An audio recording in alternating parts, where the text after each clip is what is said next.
मित्र Ezra जे पुस्तक जे 5वें ने 6 अध्याय में ईश्वर जे मंदिर जे नवनिर्माण जो कम फिरी शुरू थिए थो।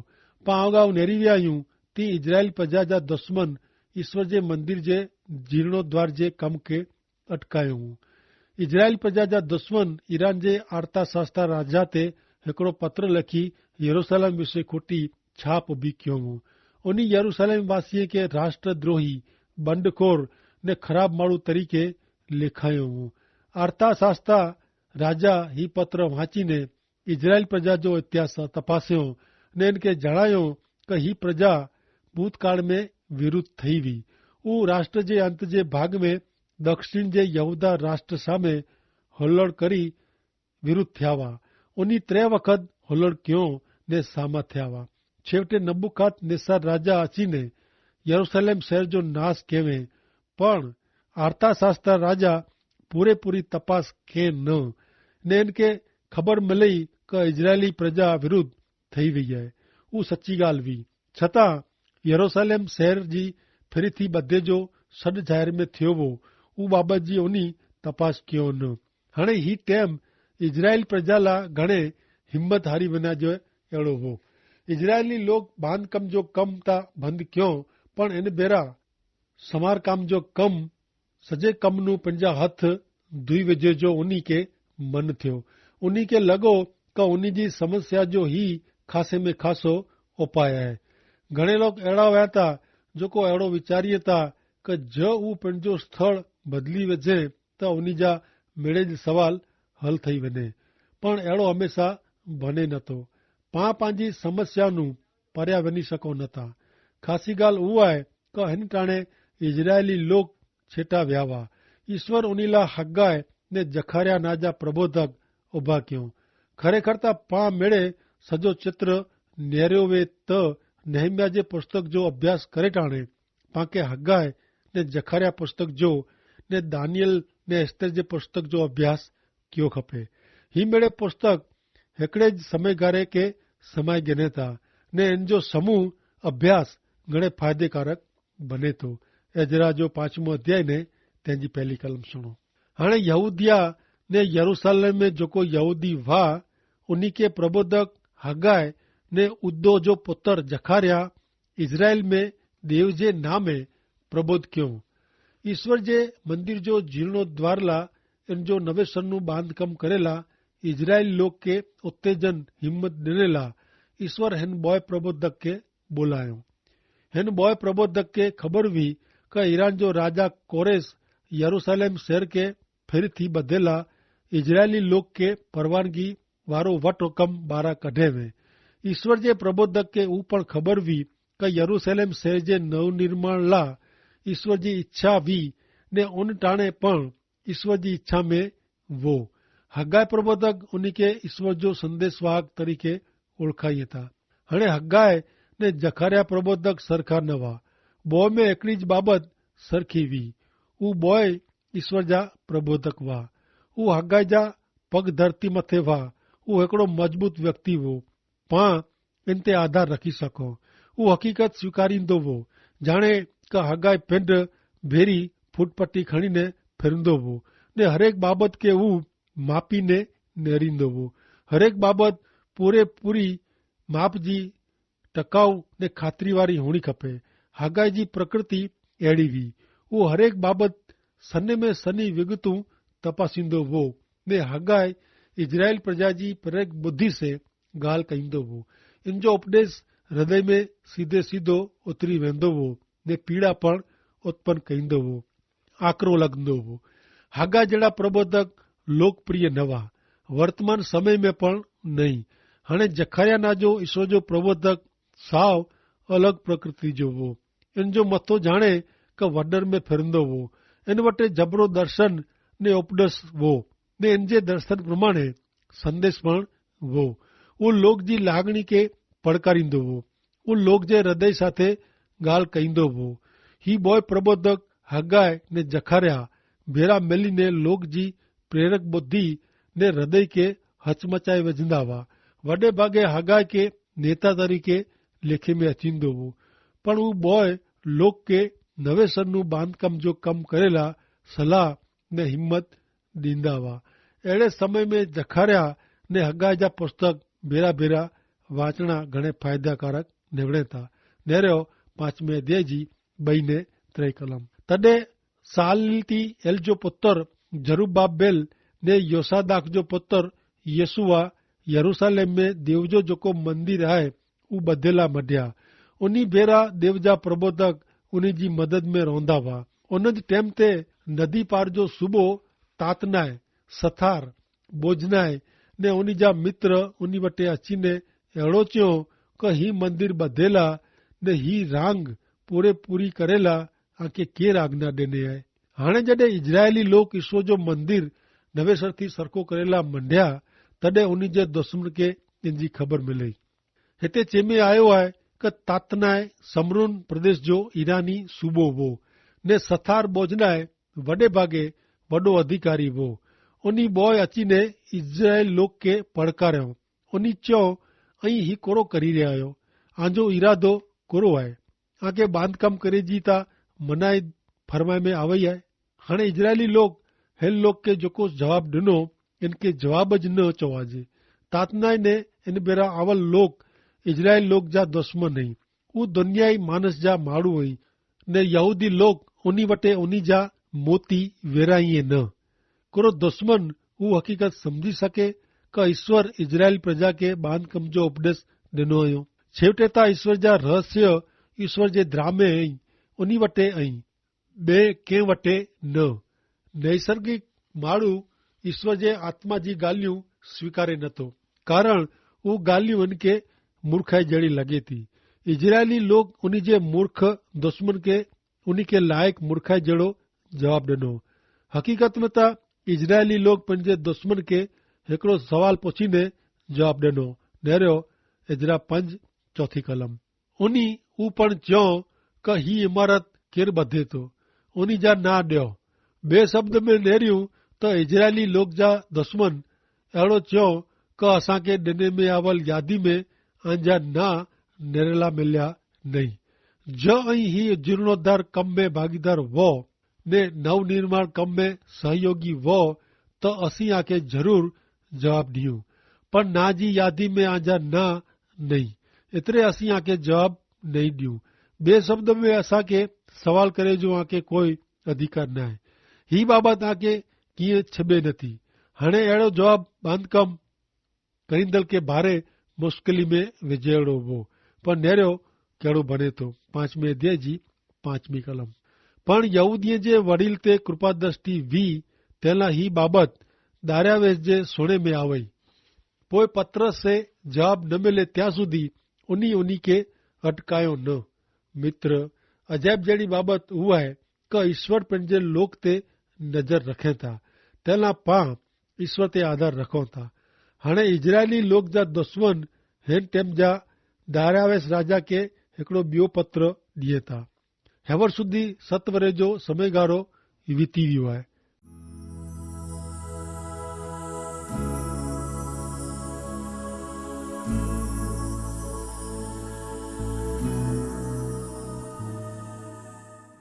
पांचमो अध्याय 6 ने 7वीं कलम।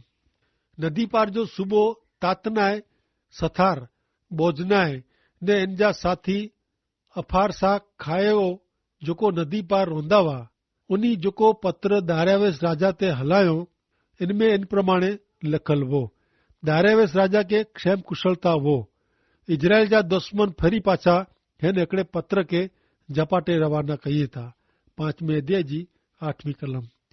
आंखे जड़ा में अचे तो कि असीं यहूदिया जे प्रदेश में महान देश जे मंदिर में वियावासीं। ऊ वॾे पाइण से ॿधेलो आहे ने भित में लकड़ वापरल आहे ने ऊ कम ऊ घणे राजी खुशी से कईं था ने ऊ उन्ही जे हथ से सफल थींदो वञे थो। ऐं नेरी सको था मित्र कि हिन पत्र में कीअं कहिड़ो वीचार आहे। महाराज श्री असीं हुते यरूशलेम हिन मेड़े बाबत जी जासूसी करेला चौकस हेतु ला विया न हुआ। असीं की उन्ही जा दुश्मन न आहियूं। असीं त उन्ही जे पड़ोस जे विस्तार में विया हुआसीं ने थोड़ी मुलाक़ात ला रोकाया हुआसीं। हुते असांखे ही मेड़े नेरेला मिलियो आहे। एजरा 5मो अध्याय 9 ने 10મી कलम। उन प्रसंगे असी वडीले के पुछ्यो कि ही मंदिर बधेला ने ही रांग पूरी करेला आके केरो हुकम देने। वरी आके निवेदन करेला असी उन्हीं जा ना पुछया कि उन्हीं जे आगेवान जा ना असी आके लिखी सकूं। इजराइल जे दुश्मन के इजरायली लोग हगाई ने जखारिया प्रबोधक जा ना जणायो नवो। 5मो अध्याय 11મી कलम। उन्हीं असांखे जवाब दिनो कि असी आकाश ने पृथ्वी जे देव जा सेवक आहियूं। मंदिर जेको घणे वरे अगाऊ इजराइल जे हिकिड़े महान राजा बधीने पूरो कयवे उज असी फरी थी बधियूं था। इजरायली लोग उन्हीं जे दुश्मन के आजी गुलामगिरी अवस्था अगाऊ जो इतिहास दिनो जेको 70 वरे अगाऊ बनियो हो।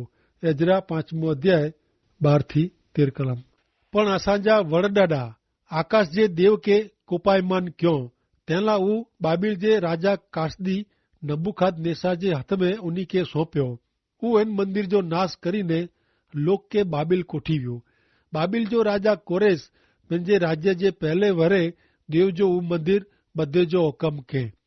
इजरायली लोग उन्हीं जे दुश्मन के पक्को पुरावो दिनो का बाबिल जो राजा कोरेस ईश्वर जो मंदिर फेरी बदेला उन्हीं के फेरी थी हुकम दिनो हो। राजा कोरेस मंदिर जा वासण पण उन्हीं बेरा पाछा हलाए वे।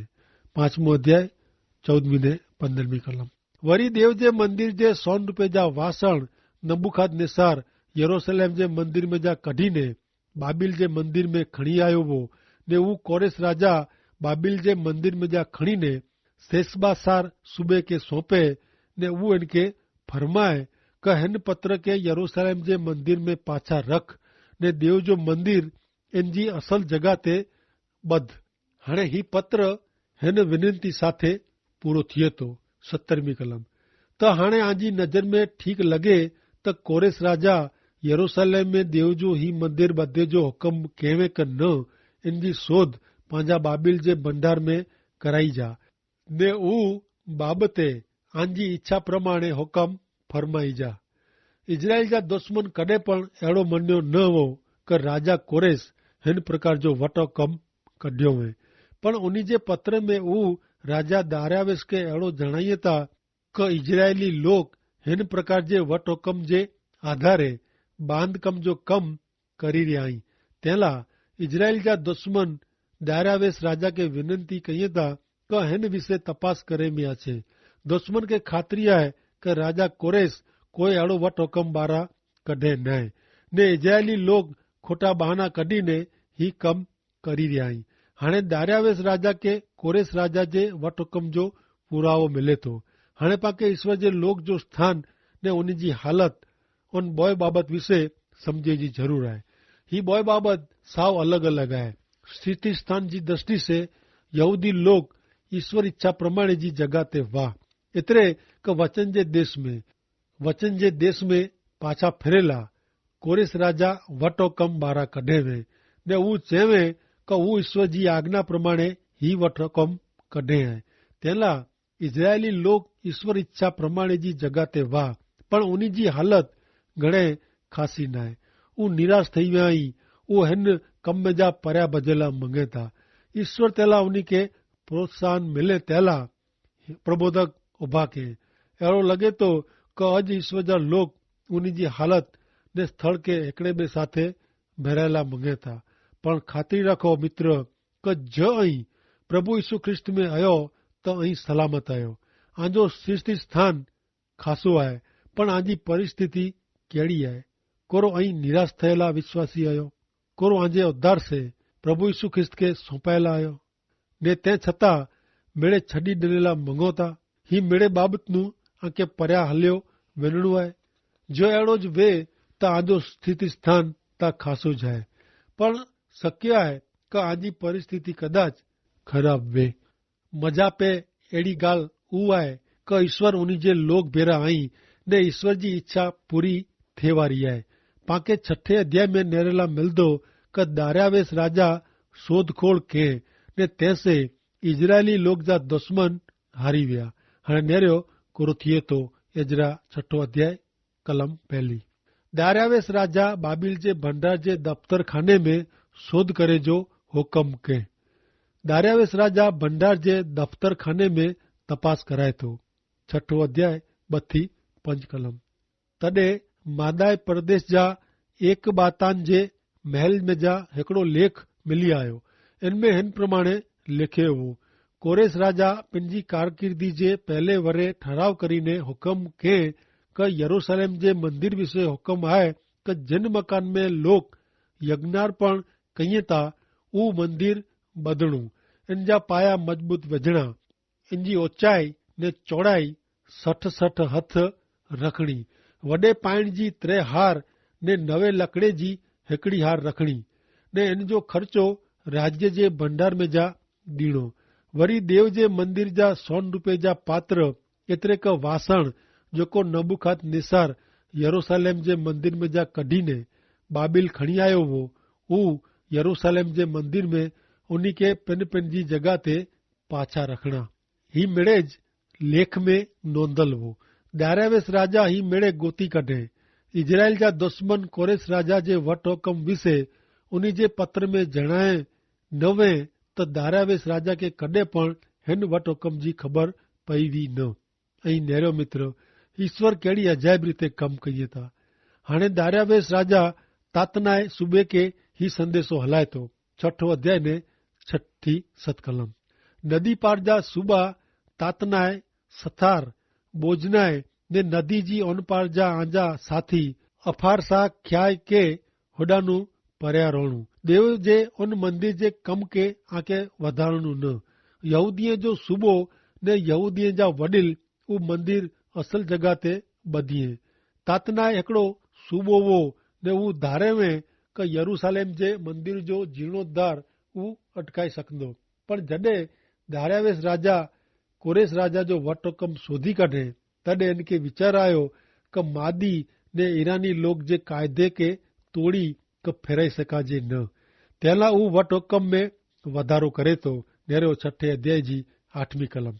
वरी देव जो ऊ मंदिर बधेला यहूदी लोग जे वडील के आके कोरो मदद कहिड़ी, इन विषय आऊं हुकम कयां तो क राज्य जी मिल्कत में जा एतिरे नदी पार जे सालियाणे में जा उन माण्हूअ के जपाटे ख़र्चो ॾीणो क उन्ही जो अटकाव न थिए।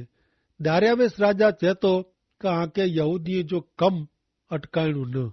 एतिरो ज न पण उन कम के अॻियां वधारेला आके उन्ही जी मदद पण कहिड़ी ने ऐं यहूदी लोक वटा कर जेको ऐं उघरायो था उहो हिते ईरान में हलाइजा न, पण बांधकम करींदले के ऊ पैसा आके ॾीणा। 6 अध्याय 9 ने 10वीं कलम।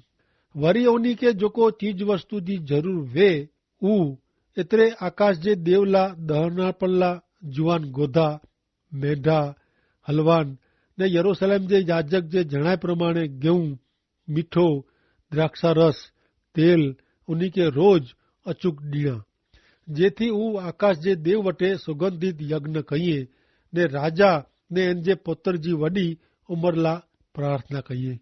आहा हा, ही वट हुकम केतिरो अजाइब जहिड़ो आहे क दार्यावेश राजा जो जीर्णोद्धार जे कम में अवरोधल करींदल माण्हूअ के कड़क शिक्षा करे जो पण वट हुकम करे थो। एजरा 6 अध्याय 11वीं कलम। वरी आऊं अहिड़ो हुकम कयो आहे क जेको हिन हुकम जो विरोध करे इनके इन जे घर में जा लकड़े जी सूड़ी बनाई ने इन मथे इनके चढ़ाई ॾिणू ने इन जे घर के उकेड़ो करी ॾिणू। हिन समय में मित्र आके हगाए ने जखारिया जा पुस्तक वाचणा घणे गमदा। नेरियो 14वीं कलम। हगाए प्रबोधक ने इद्दो जो पुत्र जखारिया जे प्रबोध से यहूदीअ जा वडील मंदिर बधंदा विया ने इनमें सफल थींदा विया। इजराइल जे देव जी आज्ञा प्रमाणे ने कोरेस दार्यावेश ने ईरान जा राजा आर्ता शास्ता जे ठराव प्रमाणे उन्ही बांधकाम पूरो कयो। हगाए ने जखारिया प्रबोधक जी सलाह प्रमाणे ईश्वर जे मंदिर जो बांधकाम पूरो थियो आहे। 6 अध्याय 15वीं ने 16वीं कलम। दार्यावेश राजा जे राज्य जे 6 वरे अदार मास जे 3 ॾींहुं ऊ मंदिर पूरे पूरो बधाई वियो। इजरायली पुत्र याजक लेवी लोग ने बंदीवास में जा अवल बाकी जा लोग देव जे हिन मंदिर जो प्रतिष्ठा परब खुशी मजा से पार्यो। इसराइल जा 12 कुल जा ईश्वर जे मंदिर जे अर्पण टाणे हाजिर हुआ। 6ठो अध्याय 17वीं कलम। देव जे उन मंदिर जे प्रतिष्ठा परब में उन्हीं 100 गोधा, 200 मेढा, 400 हलवान ने इसराइल पुत्र जी कुल जी संख्या प्रमाणे 12 बकरा मेड़े इज़राइल ला पापार्थार्पण चढ़ायो। पापार्थार्पण केला करे में आयो। सजी इज़राइल प्रजा ला स्वदेश में याकूब जे 12 कुल जा लोग पाछा फिरया हुआ। 6ठो अध्याय 19 थी 22 कलम। बंदीवास में आवल मेड़े लोग पहले महीने जे 14वें डी पास्का पार्यो। याजक पेन के पवित्र क्यों हो ऊ मेड़े पवित्र हुआ।